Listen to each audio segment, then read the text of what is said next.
know about Association of Indian Management Schools? It's a 34-year-old networking body of B schools in India, having a membership of about 600 top management institutions. AIMS focuses on professionalization of management education, protects interests of B schools, represents management institutions at national and international forums, financially supports members in academic events, funds research projects on management, disseminates management-related knowledge through its annual Management Education Convention, conferences, seminars, roundtables and workshops, organizes free weekly webinars on knowledge sharing and inspiring young leaders sessions for management faculty and students, supports B schools in admissions through Atma, AIMS test for management admissions. Visit https://atmaims.com for more details. Publishes a biannual AIMS Journal of Management. Visit https://aimsjournal.com for more details. Circulates a quarterly e-newsletter on AIMS activities. Conducts workshops on case writing. Encourages AIMS members to be part of decision-making processes as members of chapter management committees and the executive board. Encourages students' participation in free weekly quiz competitions by providing support to interested institutions. Facilitates networking and interaction among B schools. Why would you like to remain a non-member of AIMS? Pay a very low one-time membership fee and enjoy many lifetime benefits. Visit https://aims.org.in for more details.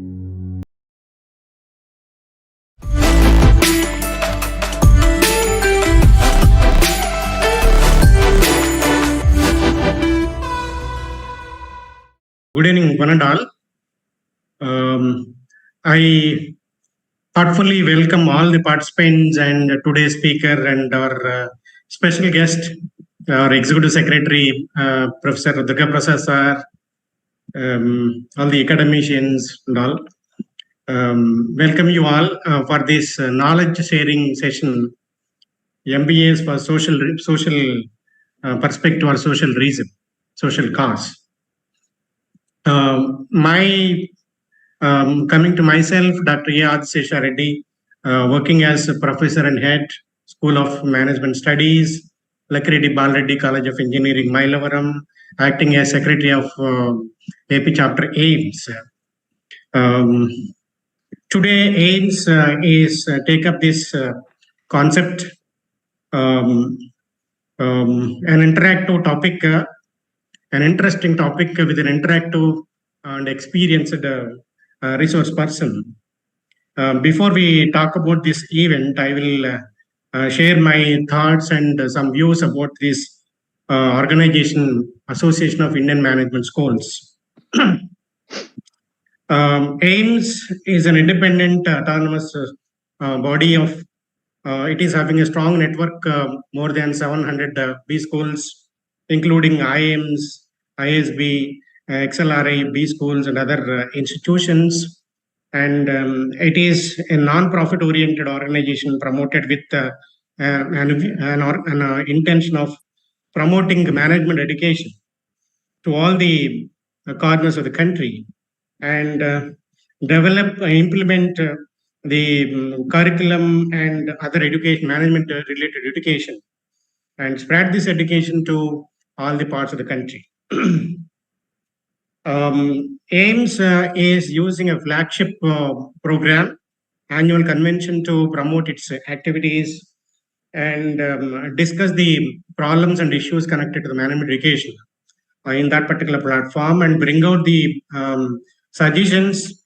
Those suggestions put forward to the notice of UGC, AICTE and the Government of India for the necessary action. That's why AIMS is playing a bigger role in making the changes in the management education system. With its vast experience of 35 years, it is able to initiate and promote Atma test. It's a very popular test which helps to get entrance into MBA program. And it is also giving financial assistance to the member institutions to organize some faculty down programs, workshops, and international programs for the benefit of the students and faculty fraternity in the management education to meet the global standards in that particular respect. Coming to this today's event, knowledge sharing session on MBA and social impact. The main agenda and purpose of this particular knowledge sharing session is no, probably the speaker will give more details on this, but with my little knowledge, I would like to share. In this particular session, this speaker is going to speak about what will be the role of MBAs in the coming decades. No, rather than spending their knowledge as well as skills for generating the profits and something, no, getting the wealth, how they can be using for the social cause and social justification and all. So, because in the coming years or decades, all the corporates they're going to make their activities automated with AI and ML. So therefore, probably they can reduce the manpower and then make everything mechanized, so that most of the people who are semi skilled and unskilled people are going to be unemployed, and that is a bigger problem the university is going to face. To overcome this and to give the social justification to the people the MBAs how to play important role. So probably this speaker is going to elaborate this topic and its intention, how what will be the role of B schools and other MBA generating colleges in promoting this kind of concept and all. Coming to the today's great resource person, AIMS is actually chose this resource person because he's an apt for this concept. Professor Alvar T. Raman sir, he is born in Tamil Nadu, and he completed all his studies in Ooty, and then he shifted to his activities to Delhi, and he became a very popular journalist and professor management with Indian international exposure.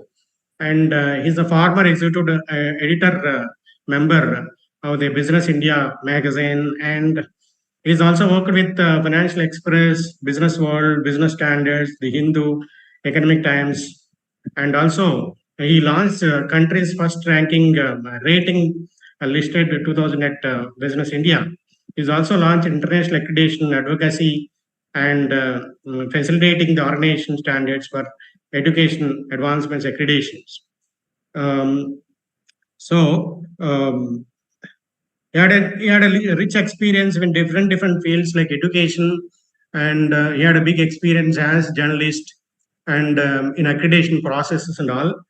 So we are so fortunate and great to introduce her to now share your views and ideas on this concept of MBAs for this social cause. Thank you very much for giving this nice opportunity to me. Now I am going to hand over the session to today's speaker, sir. Thank you. Thank you very much, Professor. It's such a pleasure to be able to be here with AIMS. My own association with the AIMS is quite long. We've been trying to work with all the associations, frankly, to see how the MBA cause is advanced. See, personally for me, it has been a long journey with academics, though I am a journalist basically. I started it because of our ranking. So when we did this ranking, I had to really travel around the country and meet with a lot of campuses. So the only inference that I got from all of that is that absolutely there is no unwillingness or anything of the sort for advancing the cause of management education. lot of faculty, very good faculty, excellent research is going on, but all in isolation. So there has to be some sort of a common platform like what AIMS is providing, but much more IMA, AIMS, EPSA, IABS, all these organizations are doing a lot of work. And fortunately for me, because of this particular thought process, I was associated with all of them over a period of time and until this point of time. And my own feeling is that it's an issue of understanding quality. The attitude towards quality is something which definitely needs to be worked upon in this country. And because of which only we thought, let's introduce international benchmarks of quality in India. And we keep monitoring the global trends which are taking place. And that's part of the reason why I thought today we will address this particular area, what the globe is doing and what we are doing. Constantly, we should be asking this question. And only then we will be able to get the right kind of answers. So which is one of the reasons why we started promoting international accreditation. The idea of international accreditation is to understand what the rest of the business schools in the world are doing. And when we know what they are doing, we simply don't have to emulate or copy what they are doing, but more from the point of view of understanding what they are doing and making sure that we are connected with what the world is doing, and the world should be connected with what we are doing. So it's a kind of mutual process. So our international accreditation work has been going on on the premises that both faculty as well as students should benefit. First, students will benefit from the point of view of benchmarking that we will encourage the business schools to do with the best of their own class. Like, for example, one of the things that the tendencies that we have noticed is that people will say, the minute you say international, they immediately say Wharton, Kellogg, Chicago School of Business, and so on. Why? We don't have to really look at all these big shots straight away. We should know where we are, and then we can make sure that we can go for the next step, and the next step, and the next step, and so on. So you never know whether the Harvard is my best suitor or it could be IEC. I don't know. It depends on how we study the world. So, which is one of the reasons why we say that if you go through the international accreditation process, there's a likely chances that you will come to know what the world is doing. That's very briefly the kind of work that I am interested in, my own passion is in. But for today's evening's session, I have chosen this topic of social impact and the MBA. Let me just get my presentation on so that you get a good idea what we are talking about. Okay. Meanwhile, I request all the participants, please mute your audio and as well as video. And if at all any doubts or something clarifications you need, put it in the chat box which is available so that at the end of the session, our speaker will respond for your things. Thank you. Thank you very much, Dr. Adisesha. This is very, very important because people will have ideas, they'll have views, but they would rather put it in the chat box so that at the end of the session, we'll be able to answer. Yes. So please start taking notes wherever you have doubts, and you can always raise it with me or with Dr. Reddy, who will be able to clarify the points. That's why both of us are here for this evening. All right. So briefly, my talk will be something on these lines. I will be introducing the idea of what is social impact. Okay. And also we have an idea of where MBA is at this point of time, where MBA should be going. MBA means, the business schools, the business school education, the kind of pursuits both faculty and the students should be having. From the point of view of students, I said, much of the topics that we'll be covering would be very helpful for them to look at the future. And even for faculty, a lot of challenges I will try to bring up so that you will understand that there is a lot more to be done. Because so far, very briefly, let me tell you what MBA has been doing. The MBA schools have been sort of playing up to the gallery as far as the institutions and corporate world is concerned. Like I've always heard this wherever we have gone. People will say that my business school have 100% placement for a number of years, and many of our people are in the forefront of the corporate world. Okay, but I'm interested in knowing how many of your students are in the forefront of the social world, society. That's what I'm interested in. It doesn't mean that you are a managing director of a firm that you are connected with the society. There has to be a deliberate attempt for you all along to connect with the society. This is the basic idea. Now, so I've been introducing some of the institutions internationally which are doing work, of which we are ourselves part of. See, when I say we, I mean Standards for Educational Advancement and Accreditations.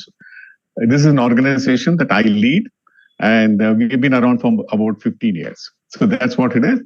Okay, let me just start with this slide where you can see this auntie, this kind of person is what we are really aiming at. In our society, these are the people. They are not productive anymore, but they have trusted you to lead their life better. So that is the whole idea. Many of us here are on that particular category, I would say, even if we are coming from a social strata, which is different from people like this. Okay, so fundamentally, that's the reason why I said quality assurance is an absolute imperative in business education. You cannot say that I have placements, I have records and everything else, but you can also should be able to say that we have tremendous quality assurance, which is why our placement record is very, very good. So the quality focus is more now, thanks to the high technology, like the artificial intelligence and the machine learning, all kinds of new technologies that have come in. So we would say that I have a quote about a reality check. What the reality check is? The reality check is globalization and technological advancement has intensified the distribution of education worldwide. Multi-locations, multi-channels, multi-delivery of education, all these things have happened. But then the conventional MBA program, I mean, at least the speaker says this, Jerson Lindbergh on financial meltdown. I mean, that's an article that he wrote on financial meltdown. And this is what he says. Conventional MBA program trained the wrong people in the wrong way with the wrong consequences and unable to rejuvenate the patient at the golden hour. Golden hour means last breath. Okay, so that's a challenge. Okay, let's see what the future of workforce is going to be. Right at the top right hand, you will find robots sitting at the computer, not you. Okay, this is what is going to be the future. So one of the interesting things that happened in the last 10 years or 15 years, I would say, is that much of the workforce has become multicultural. First, it started within the country. Like, for example, the South Indian students generally used to get South Indian jobs, North Indian students in North only, but not any longer. In fact, it cuts both ways. A lot of, go to Bangalore and see for yourself. It'll be very interesting. In Bangalore, getting Kannadiga boys, probably not even 10%, not even less than that. But it started out with them. 90% of them were from the local areas, Tamil Nadu, maybe Andhra Pradesh, and mostly Kannadiga, but not anymore. And you'll find a huge number of UPIs, Punjabis, Biharis, and all these people are there in much of the South Indian cities, starting with Bangalore. Not necessarily in smaller jobs, but definitely even higher jobs. So these multicultural thing within India. And you go to Silicon Valley. I was very amused one day, one of the days that we were near a park in Silicon Valley, me and my wife, we were walking around. And we heard Kannada being spoken. I just turned and looked at that Kannada family who was speaking. And immediately after that, there is a Telugu family coming in. And behind them, there's a Punjabi family, and so on. We could see that at least half of India is represented right there at a tiny little park. A few women with their small kids, they were coming in tiny little park in Silicon Valley. We are talking about Silicon Valley in the US, right? So this is the multicultural thing I'm talking about, which means you have to really seriously look at, study and understand and be sensitive to the cultures of the country. Now, the next one that really serious is the gig economy. What is gig economy? Gig economy is where your jobs are not permanent. It's going to be completely temporary. It's kind of freelance jobs mostly. And this is going to be the future. I don't think many of the companies are going to employ full-time employees. So gig economy is going to be the future. And of course, AI and ML, which the Professor Reddy was talking about right at the beginning. Yes, this is going to be the future, whether you like it or not. Everybody is acknowledging the fact that this is going to be the future. That doesn't mean that you will lose your jobs. If you do not study and improve your qualifications and understanding, you may lose your job. You may never even get a job to begin with. So this is going to be the future. So we know that that's a challenge. So knowledge of AI and ML and their possibilities is very, very important. You have to study, you have to know, you have to keep on improving. It's going to be a continuous learning. It has to be a lifelong learning. You cannot just simply say that I'm a professor, I have a PhD. Do you not have a system in accreditation? It might be amusing to you. In international accreditation system, there is something called expiry. Just like your medicine getting expired, you also have an expiry date on your PhD.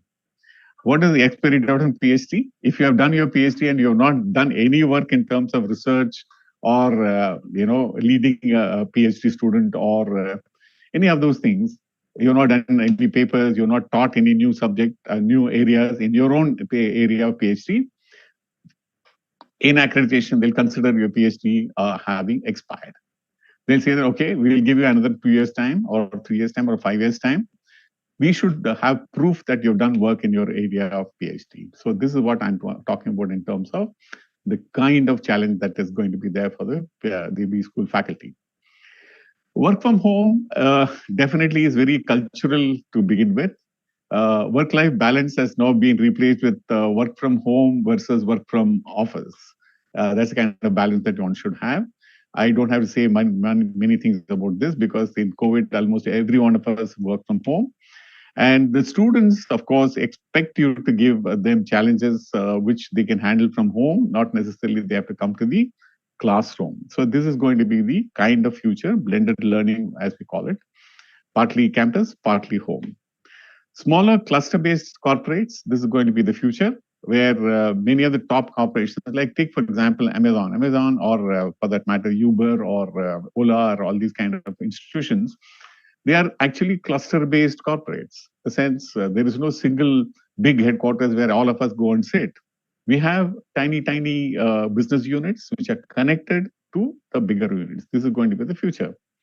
Last one, I personally endorse this because it's very important, circular economy orientation. If you say that I have produced this particular bottle of Coke, for example, I should know where this bottle is ending at the end of the day. So you cannot say that I'll just throw it on the road and then I'll walk away. Most of the PET bottles are on the road.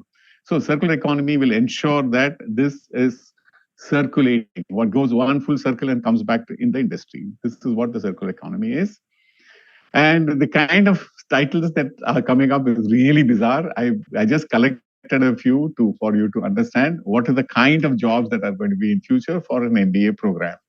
Anyone who has done this MBA program, this is the kind of job, career growth master. Well, it's an interesting way of saying that. I will ensure that your career is up, and I will ensure that in the organization you'll be growing. So something like this. Like I just randomly pick up one or two because we don't have to waste time on the entire list. Say, for example, talent strategist. What will the talent strategist do? Talent strategist will first of all find out what is your talent, and then he will try to see how can I tweak your talent by educating you for a 2-week program, a 1-week program, maybe a 6-month program. I don't know. So the strategist will develop a strategy for the company so that they will get the right kind of people with the right kind of talent. So that is a strategist. And this is the kind of job that is going to be there. Executive coach, all of us understand this, but the way the executive coach has to function in future, which is quite uncertain, is going to be a major thing. Skill development coach, we know very well. Recruitment strategist is going to replace your HR executives. And the learning process strategist is also an interesting title that many of the companies are going to have. Sustainable development coach. Now, this is a new thing, completely new thing. This and the social impact assessor. This is going to be the future because the gig economy is going to really develop a lot of social issues. Because in a gig economy, you don't get monthly salaries, you don't have permanent jobs and so on. So how do I manage the kind of impact this person will have on society? Because, it's steady income. How do I ensure that this person is constantly employed and something or the other happens? So all of these jobs are interchangeable to a large extent. At the same time, they are isolated in their own skill area. So you need to really figure out where the future is. So you have to relate to these titles as students and as faculty who will be making these students take up these kind of careers. You also should be very much aware of what the job market says. Now, this is the usual listing that you will find.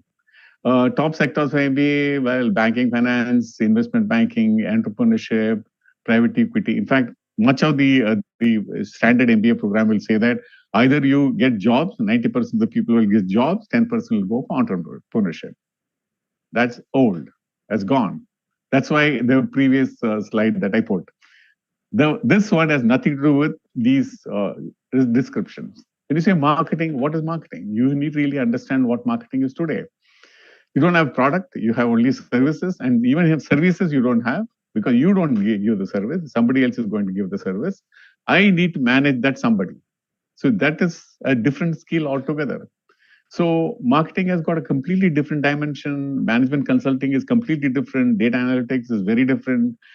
And private equity, other investment options which are going to be there, all that is going to be different. How do you manage the stock market?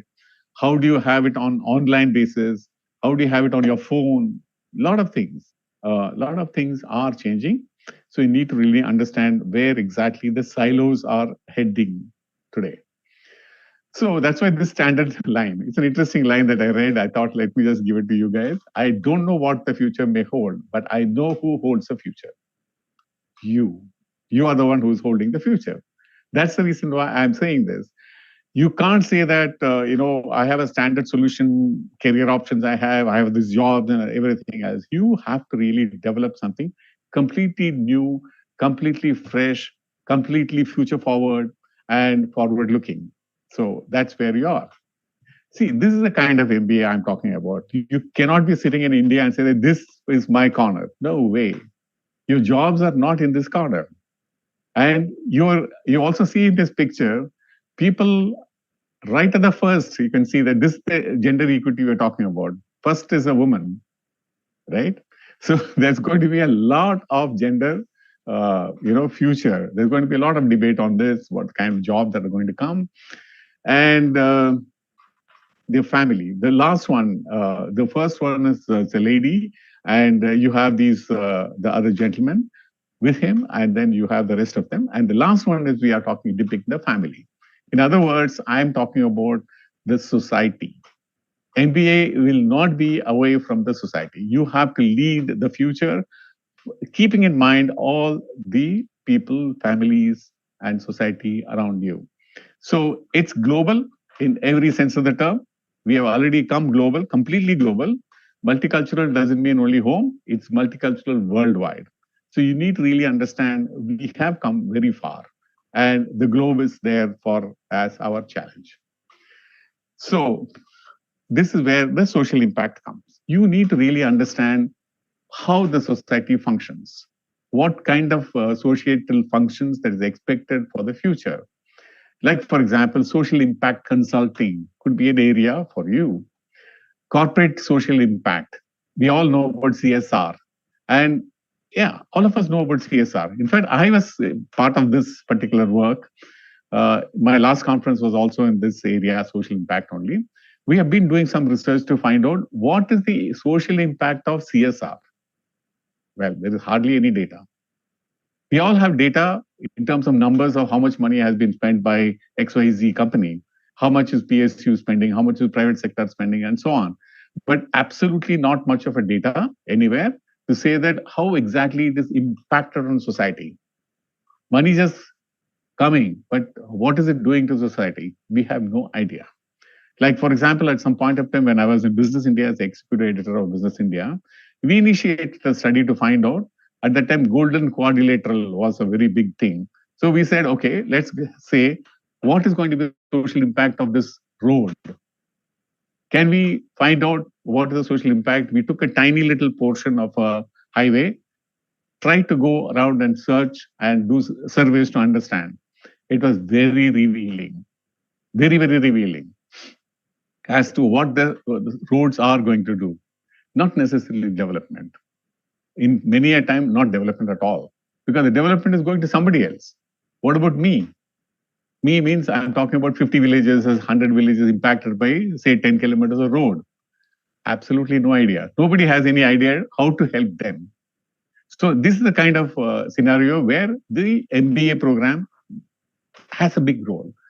As leaders for the future corporates, you should really know what to do, what kind of associated impact your decisions are making, your companies are making, and the markets that you're addressing are making, the products the services you are, all these things, what kind of social impact is what is very important. So we need social impact education. And public policy has to be based on social impact. Environmental sustainability is going to be based on social impact. So social entrepreneurship is coming up because of these reasons only. It's not social entrepreneurship doesn't mean starting an NGO. It's also something which you can do within the company, big companies itself. How the CSR funding is going to be handled, how this service which the company is providing is impacting on society, and so on. A lot of these things, a lot of these topics need a lot of debate, which is the reason why the United Nations decided to launch an organization called United Nations Global Compact. This was done way back, quite long back, in fact. And then they came out with a strategy. Kofi Annan, who was the Secretary General at that time, he started it. And he came up with a strategy saying that let's look at the future and let's develop all these sustainable development goals. There are 17 goals that he spelled out. And these are the 17 goals. I'll just talk about it in the next slide.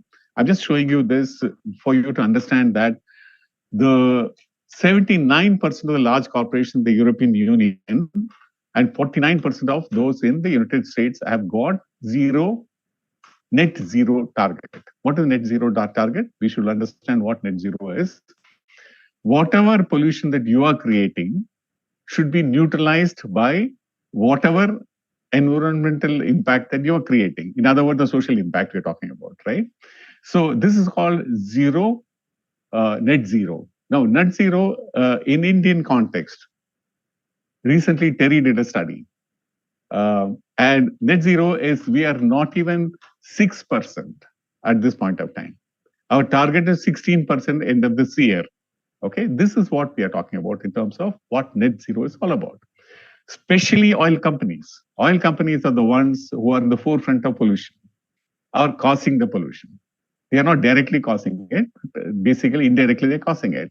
So they need to really come up with the fuels which do not pollute, and they have to come up with CSR strategies which will impact on, say, growing trees on the highway and so on. A lot of other kind of things where net zero can be achieved. Okay, so this is how I will break it down. So that's the reason why I said in that slide I will not talk about it. In this slide, I'll talk about it. Say, for example, the Sustainable Development Goals are classified like this: about 6, 7, 9, 11, 12, and 13, 14, and 15. They're all addressing the area of environment. You can go into the Sustainable Development Goals. I will even share this presentation with you so you'll understand what we are talking about. For example, the very first Sustainable Development Goal was basically no poverty. Now, that's a pipe dream, I agree.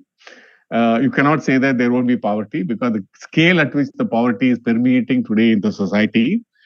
There are studies to say, for example, the top 1% of the population are owning 70% of the assets of the entire population, 1%. And 50% of the population, meaning I'm talking about the worldwide, 50% of the population are consuming that 1% of the resources, or 1% of the person who has so much money. That money is what is being spread across 50%. That is 3.5 billion people. Billion, not million, billion people we are talking about. It's huge, humongous. So that's the reason why the first ever thing was no poverty. Now, pretty much a pipe dream. So like this, a lot of things, like number 4 is what we are most concerned with, is about quality education. And we are also very much concerned with that. We do a lot of programs in this area. In fact, we are members of United Nations Global Compact. I'm talking about SEAA Trust, of which I'm the chair.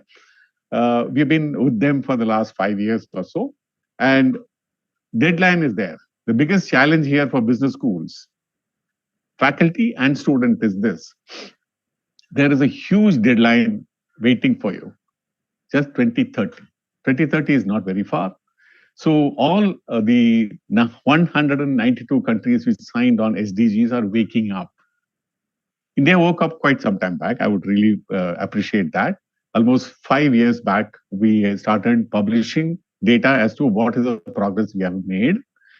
And this data, on the ground, still much to be done. In fact, most of the business schools are not even aware of the fact that the SDGs are existing. And if I look at randomly the curriculum, except for the top schools, which is where I say benchmarking is very important, globally, all the top schools have adopted SDGs as part of their curriculum. And it's not just one of those half-credit courses. Many of them are giving 2 credit courses, 4 credit courses in this area, which is including the 10 principles, which is part of the United Nations Global Compact. And then PRME. I'll talk about PRME in the next slide. That is Principles for Responsible Management Education. This Principles for Responsible Management Education was introduced more than 22 years back. And in India, hardly any business school had adopted these principles. Nobody is asking anyone anything in terms of fees and other things or rights to use this PRME. PRME will be more than happy to include you as a member, provided you approach them. So next, the first is the environment. That's a priority. And that's based on the awareness about what society's challenges are. Then comes governance. Governance is the executive area. That is, you have to execute it. And this is where the business schools should spend a lot of time in understanding what can be done. And fortunately for us, international accreditation agencies, almost all of them, which we track, starting from WCESB, AACSB, all of them are very much oriented towards social impact. So there are a lot of work which is going on now. Those standards and principles adopted by the international accreditation agencies have to adhere. If you are going through the process, you have to adhere to some of these social development, sustainable development goals. So social development and sustainable development, I'm just using it as mutually exclusive statements, though they are a little different from each other. But this is what ultimate impact is, so social impact. So even Global Compact basically talks about all these various areas, which is the 10 principles that I talked about. You can read it for yourself. I don't have to go into that. Just one particular thing I'll point out. Businesses should uphold elimination of all forms of forced and compulsory labor. This is what is one of the biggest issues in the last almost 10 years people are talking about. You cannot have forced labor. You cannot have slave labor, literally slave labor. And most companies are understanding it, but there are many companies who are still continuing with these things. But there is huge amounts of awareness today.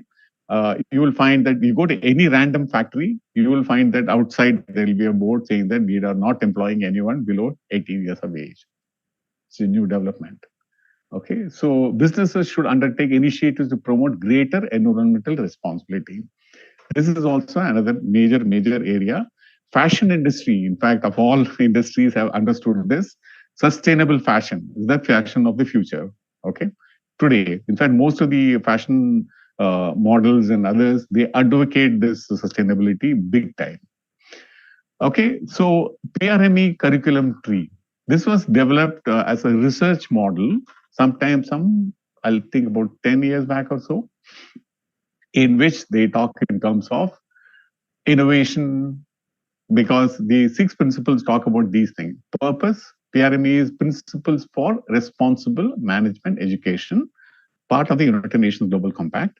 And it is basically talk about what is the purpose for your education or your campus. This is the first question that has to be answered very clearly based on what kind of innovative future that you're talking about. Are you a futuristic organization? Are you on the cutting edge of teaching, learning? Are you contemporary? Are you experiential? These are the questions that you should ask yourself when you're dealing with the purpose of your organization, which is why we say vision and mission are very important in accreditation. So this is part of that. That's the purpose. Then what kind of values do you hold? Are you disciplinarian? What kind of pathways are you, giving to the students? What is the breadth of knowledge you have? How do you encourage that? What is the range of knowledge you have? How do you encourage that? And is it based on problems? These are the questions that you have to ask. Take, for example, method. What is the method that you're following in your curriculum and pedagogy? And on which, how does it work for you? So these are the various topics that we have to really raise. Research orientation, partnership, like, for example, the recent new education policy talks in terms of research orientation, teaching orientation, that difference that they're trying to bring out. Now, this is that difference is fine, but you cannot have a silo. You cannot say that you can only be a teaching school and you can't be a research school. You have to be both. So that's the reason why we talk in terms of principles, that we should have research and partnership. For me personally, partnership is very important. Even within the country, not much of partnership I can see between schools. And international collaboration is another major issue which we have to really work upon. And this can be done only through dialogue. So at the ground level, like AIMS, for example, is creating the dialogue. Like we are now talking, this is a dialogue that is taking place, though it's a kind of monologue to some extent, but fact is that if you ask questions, you get answers. So that's dialogue in that sense, the term. Okay. So this is what PRME is all about. So again, it's all depends on what kind of reporting and communication that you do, what sort of resources do you hold, what kind of zeal with which you are implementing certain things. Do you, calculate what the assessment is? Do you have rubrics, for example, to calculate the assets? What kind of, say, if you're a business school, if you're teaching a subject, in that subject, what kind of rubrics do you have? You have to keep on looking at the impact assessment. And yeah, you can read all these things and they're all available in my presentation. Well, this is what is the most important thing that I want to look at, because the world has changed completely. We are not talking anymore about profits. Okay, we are talking about equitable, viable, bearable. Sometimes some things which you have to bear, whether you like it or not, somewhere along the line. Provided you're aware of people, what kind of impact that people are making today, what can I do with these people, what kind of equity, that gender equity we're talking about, and sustainability and social resources, health, well-being, quality of life, all these things. What am I trying to bring onto the table? This is very important. Campuses have to think about it. All of us who are researchers and all of us who are support system people, faculty, senior faculty, all of us have to think in terms of what are we bringing to develop our people in our area. Okay, this is one thing. And next is planet. We have to think, again, I said social impact. That's the reason why this talk is. Environmental impact, variables relating to natural resources. How are we exploiting it, not exploiting it? I'm sure many of you would have heard this term called global common. Most of the natural resources are designated as global commons on which nobody has political or economic control, should not, ideally. Like water, air, you cannot have earth, you cannot have these controls. So water and air quality, energy conservation, and land use. These are all based on the global common idea. The global common idea was proposed almost about 30 years back. A lot of debate has been there. If you go and search in the net somewhere, you will be able to find a lot of work in this area. Finally comes profits, not at the beginning. And we are taught in the MBA school, profit is very important. Shareholder, benefit is more important and so on. Not anymore. From shareholder, you have to go for stakeholder. So the profit here comes the last. So economic variable dealing with the bottom line and cash flow. The bottom line and cash flow is very important, but based on planet, based on people. So that's a new thing that we are talking about. That's why we call it as triple bottom line. And a lot of improvements to this concept is being made. Even this is going to be redundant as at the end of the day. That's the reason why we say sustainability, one word. That's all we use. And social impact is the other consequence of that. But only one word that you have to really remember all the time is sustainability. That is going to be the future. So ask these questions. This is going to be my last slide, actually. How am I doing in terms of timing, sir? Okay, I'm good. I can see that I'm good. So the next 2-3 minutes, I'm going to ask these questions, and I want to provoke some thought. Is the course you are teaching or learning relevant to society? As faculty, please ask yourself this question, and for which you have to answer it yourself. Which is why I used to always talk about one thing. You talk in terms of mission and vision. All industries, they have mission and vision, right? All campuses have vision and mission these days. If you go for accreditation, you have to have it. Now I'm asking you, what's your personal vision and what's your personal mission? So if you can write it down as faculty and say that this is my personal vision, this is my personal mission, and this answer you will get. Is this course you are teaching or learning relevant to society? Obviously, if your personal vision is not incompatible with that particular statement, then you will not be able to answer this question. So this is the kind of research you have to do internally yourself. What else you need to study or learn to tweak your learning in each program or course? Very, very important. At the end of the day, after you're taught, like I always tell people saying that, listen, when you come into the classroom and then you feel very satisfied that I have done a great class today, I think you're wrong. You should go out of the class saying that, my God, there is so much more I have to do. That disappointment, though it is disappointment, it's damn good. It's very, very good. That's the best way for a faculty to learn and improve themselves. Come into the class, teach, be happy, learn. I have not come here to teach. I've also come here to learn. This is a very important way of looking at this, right? Okay, so what else you need to study or learn? You will know if you have come there to not to teach alone, but also to learn. Okay, is your accreditation assessment incorporating social impact? This question is very important. Before you, like for example, we all go for MBA. I was myself part of the MBA program. I was on the Management Accreditation Committee as a member of the NBA, National Board of Accreditation, or NAC. When I'm going for NAC or NBA to begin with, I have to ask this question. Does this entire scrutiny impact me socially? Or is this scrutiny aimed at assessing also social impact? This question you have to answer. And the 5 international accreditation agencies that I am tracking, 3 of them have got social impact as their main goal. 2 of them are still learning. They're trying to, I will not say which one is which one, but they're all doing it. Okay. Now, are their rubrics developed to assess social impact of MBA course? Now, first of all, are there rubrics for every course? Very important question to ask. Almost most faculty are not really aware of the fact that one should develop rubrics in your area. And which area, what subject, how many rubrics, it's up to you to decide. But you have to have rubrics. And I would rather that most schools develop a social impact rubric. Is the project work relevant in connecting with society? Very, very important.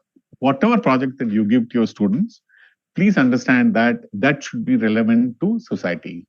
It's not about profit maximization for a company, but it also should be profit, not profit, planet, sustainability is very important. People and their orientation and the way you will impact. This is very, very important. Are you committed to triple bottom line? This question that you should ask. People, planet, and profit, not the other way around. So this question you have to ask. This is mainly for the leadership and the faculty, this question. Are you oriented to using and learning emerging technologies like AI, This question is for both the faculty as well as the students. In fact, students better learn. I'm using this word better, which is absolutely unfair for me to say that, but I would say that if you have to have a future, you have to be there in the area of AI. You have to really understand what is going on. And artificial general intelligence is coming, AGI. AGI is going to be the future. That means in every aspect of human thought, and you have to introduce AI. It will be introduced, whether you like it or not. So this is the future. Is it relevant to be a member of PRME and UNGCNI? This question you have to ask your management. And invariably, my answer would be that yes, it's important. Even a tiny organization like mine, we are members of United Nations Global Compact because we understand what the future is going to be. And when we advocate what should be there in your campus, we should also adhere to what we are advocating. We have to really walk the talk. So most schools will benefit big time if you are a member of PRME or UNGCNI or any international accreditation system or an Indian accreditation system. You have international collaborations to go along. And when you say international collaboration, you will see that many of the top business schools of the world are already social impact oriented, which means your collaboration will help you to bring those orientation towards you as well. So this is the way the future forward. So thank you so much for the time. And I hope I have kept myself within the time. Thank you. Any more information, you can go to my website and then see. Yes, sir. Yes, sir. And it's really very interesting and enlightening kind of analysis as well as presentation regarding the social impact of MBAs and what kind of values and ethics, the breadth of the knowledge and the skills the students are supposed to develop to meet that the social cause and all these things. And your presentation is so nice, and I hope that all the participants, huge number of participants, are try to connect this program. And some are there in YouTube channel, some are in Zoom. We really impressed towards your valuable presentation and spending your valuable time with us. Thank you. And one or two questions, interesting questions, I would like to read for your kind response. Sure, sir. Yeah, how this NEP 2020 will assure this social impact or social kind of thing? Sir, to a large extent, yes, NEP is very well designed. I would say that. The NEP orientation is basically first thing first, what they are trying to do is avoid all this, institutions working on parallel to each other. You need to have a unified kind of approach. That's what NEP is trying to drive at. And that's the first step. What they say, for example, is UGC and ACT has to be replaced by a single unit. And, these kind of institutional reforms that they're talking about, which is very useful for future. The second thing which enamored me as an accreditation person, a person who has been advocating international accreditation and also having a foothold in the area of Indian accreditation as well, I would say that they have made a very, very bold statement, which I really like. They say that future of quality building and permissions and everything else will be based on accreditation. Accreditation is not, permission or anything like that. You already arrived at a particular point, and then you are asking, can I get an endorsement from my own contemporaries? These are all peer-based accreditation, right? So the contemporaries should accept the fact that I've come this far or wherever I have come. So NEP is ensuring that aspect. This is what I would really think as a positive social impact creating model. Specifically, you come to social impact, no, NEP does not mention anywhere about society or impact or any of those things. Probably because the time when this was being written, the social impact was not necessarily the big debatable point. But in the last 2 years, especially after the, the 2 years of pandemic, people have started understanding and realizing the fact that we should have social orientation for whatever that we do. So the campuses have to necessarily look at society in perspective. So I would say that NEP will really help us in future when we have reviews that will come up, and many of you leaders should be able to participate in those reviews and lead the campuses towards society. That's my request also. Thank you. And the other question is, all the accreditation bodies like AMBA and other international national accreditation bodies like MBA, how they are going to assess this, the management programs in terms of social cause through the management education. Yes, sir. See, for example, WCSB and one of the arms of AMBA, it's called Business Graduates Association, BGA. They have got specific norms outlined to say that this is how the social impact has to be assessed. Okay, very clear-cut impact assessment norms are there in these accreditation system. EFMD even has a specialized arm for social impact assessment. So these are the accreditation systems which have already come a long way in the area of asking you to assess impact, which is why I mentioned something about the rubrics. Now, if you, in the last slide in which I raised a few questions, including whether you have rubrics, all that, and the sustainable development goals, if you just compare these two things, you will understand that many of your subjects you're teaching should have relevance to the society. Okay, so and whether they are having the relevance or not is something that you need to assess at the end of every course. So that is how the impact is going to be assessed. So international accreditation agencies do have some of these leads. Like if you go to my website itself, you will find quite a few of those norms that we have enunciated in our website itself. And international accreditation agency websites also give you a clear-cut position. And in future, we will be populating our pages more on this area. So you are welcome to come and look at our website every now and then. You will find every time something new on how do you assess social impact within your campus, within your teaching, within your course, within your coursework, and the kind of, say, for example, take case studies. You have to really revisit your case studies to figure out what case studies are there in which we are studying the CSR impact on society. Okay, so direct measurement, indirect measurement, all of this are spelled out very clearly. So you can develop your rubrics on those basis. Yes, sir. The last question is very interesting question.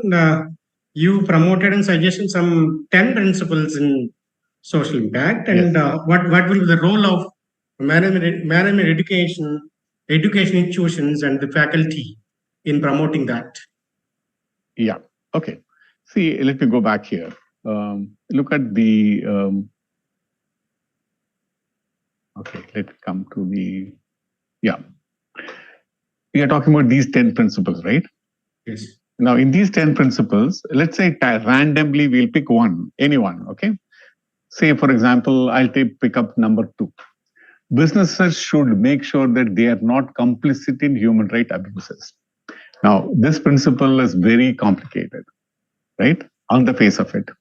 Now, how do you even assess? See, in a classroom, if you're teaching, for example, business environment, can you have, for example, a chapter or a class or whatever, or a series of classes on human rights?